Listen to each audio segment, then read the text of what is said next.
And so presumably he was sort of wandering around on a self-guided tour. Is that what was going on? Yes, that's correct. He was wandering around actually looking for a restroom. The mayor of DC had removed the porta potties from the street the night before so as to discourage people from being out here for an extended period of time that day.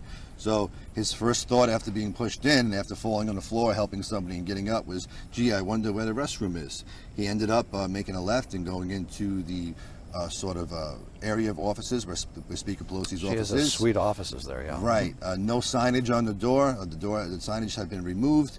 The door had been long since been opened, and when he walked into the office, there were some reporters there from the AFP who introduced themselves, asked him to sit down and take a picture, told him to act natural, and the rest is history.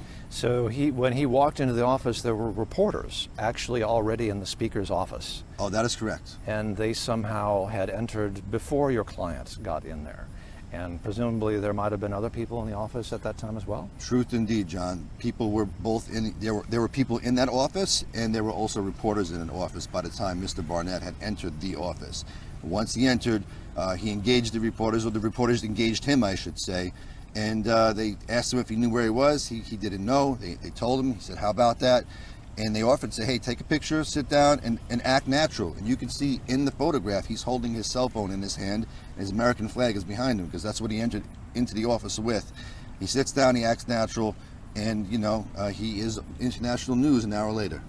Attorney Joe McBride, representing Richard Barnett.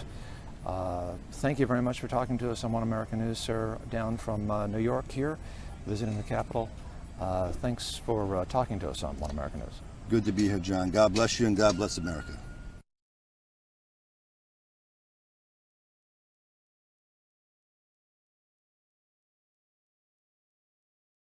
Why were the doors opened?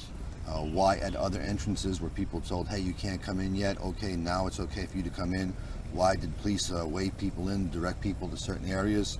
Why wasn't the Capitol fortified weeks or at least five or so days beforehand, when everybody here had previous knowledge of it? Certainly the people who are in control and in power.